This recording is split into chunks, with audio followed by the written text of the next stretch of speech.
Hezekiah. See, now there was that guy named Hezekiah. He was one of the last goodies. He was one of Judah's good kings. But there was only one more good king after him, Josiah. Wow, they're running out. Then the rest were wicked and led the people away from God. So we don't want to talk about them so much. Anyway, again and again, the prophets called Isaiah and Jeremiah, well, they told the people that God would punish them. Just as, Elijah and Elisha had warned the Israelites in the north. But the foolish Jews, they paid no attention. People are like that. You tell them and nobody listens. Wait a minute. That sounds like me. Uh-huh. This is going to hit a little bit home, maybe. Mm-hmm.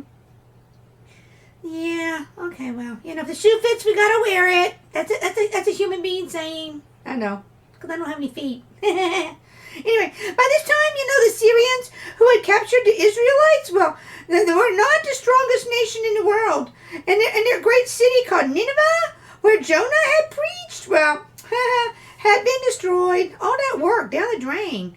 And the newest power was Babylon and Nebuchadnezzar. That's a really good name to say. He's got 2 Z's in his name.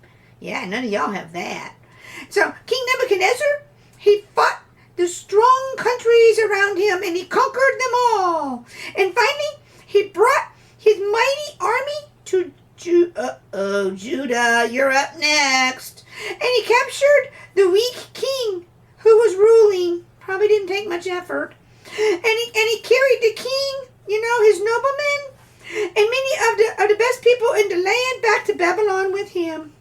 Oh boy, no leadership.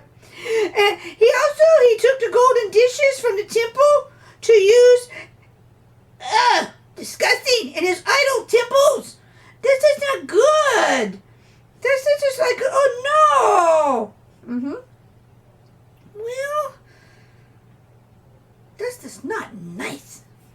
So, now the people of Judah, they were captives just as the people of Israel had been. Sounds like they're all the way back again, I said, full circle back around to Egypt.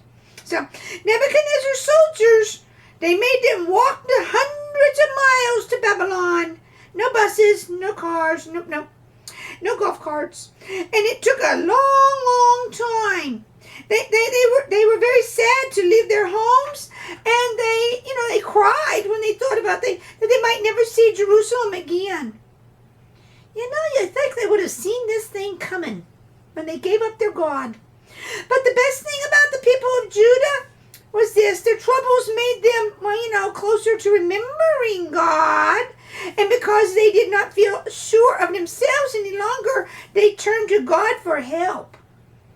Maybe they could suck a few more of those other people in with them. Convince them. I'm just having thoughts of my own. I can tell. She doesn't like that. Jeremiah, he's a guy. He's a prophet. Yeah, he was among the few people that Nebuchadnezzar, he left him in Jerusalem. And God told him that those who had been captured were the people who were going to stay faithful to him and bring the blessings on the tribe of Judah. He told Jeremiah to write letters to the people in Babylon and tell them that if they were true to God, he would let them return to their own land in 70 years. Oh my goodness, 70 years doesn't seem like much of a promise. Jeepers. Nope, it doesn't. You promised me something in 70 years, I'm just going to go, so what? But anyway, that was his promise. And the Jews in Babylon were glad to hear from Jeremiah. And actually, they were finding their captivity better than they thought it would be. Now they're trying to make the most of it, kind of like coronavirus. And then they discovered that Nebuchadnezzar meant to be kind to them. He let them build their homes and raise their own crops. This is sounding fishy. But no matter how successful they were, these captives were thankful to know that God was going to let them go back to Jerusalem someday. Yeah, like 70 years down the road. And they reminded their children of this and taught them to worship God instead of Babylonian idols. Finally, they're getting it. So the kids will probably see everything, but not the mom and dads. A lot of them. Okay, future generations.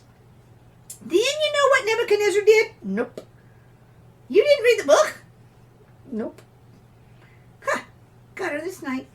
Nebuchadnezzar knew that he had brought princes and noblemen from Judah, and he wanted to use them in his kingdom. He told one of them, just one, who had charge of his affairs to choose some of the Jewish noblemen to come to a special school at the palace. He wanted young men, who were smart and handsome and well-mannered. What's he up to? I told you I didn't read it. I'll keep going. Among the princes who were chosen for this honor were, I know these names, Daniel, Shadrach, Meshach, and Abednego. Oh yeah, I know about them, but it's a different story. And for 3 years, they studied and trained before they were taken to the king. Oh, he was prepping them. And now while serving the king, the 4 men were given some of the same food that was served to his majesty as a special treat. What did he like? Twinkies? No. Caviar? No. Prime rib? No. You don't really know, do you? No. Okay, I'm quitting guessing. But the Jews, they had these laws that Moses had given them about the kind of food that they could eat. And the young men knew that the food of the king was the wrong kind for them. Gotcha. Too rich for their tastes. Yeah, not good and healthy maybe. Too much gravy, too much cholesterol, high in sodium maybe. And oh boy, I bet you had lots of carbs. Yeah, like that. So Daniel and his friends decided that they could not disobey God and eat the king's food. So they went to the chief nobleman and they told him this. And the nobleman was kind to listen to them, but he said, if you do not eat the king's food, I'm afraid you will look pale and thin, and the king will notice it. That's his voice. And he will blame you for not taking care of you and have me killed. Oh, see, he's really worried about himself. Yeah, he was. Just let us try something, Daniel suggested. For 10 days, give us only veggies and to eat and some, water, instead of the king's rich food. And at the end of the time, see if we do not look healthy as the other young men. Oh, yeah, man, they're going to look really good. Yeah. It's like being on a South Beach diet or something. Yeah, okay, go ahead.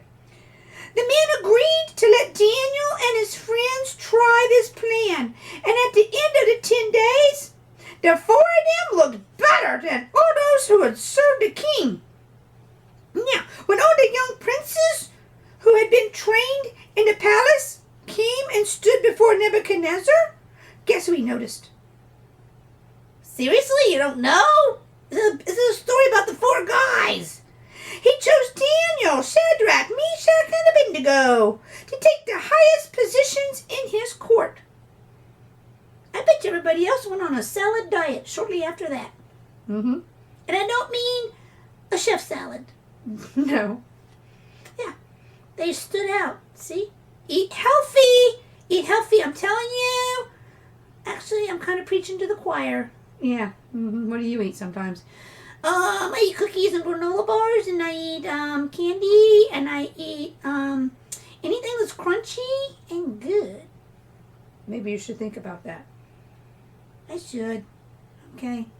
Okay, kitties, snuggle down, pull the covers up, and dream about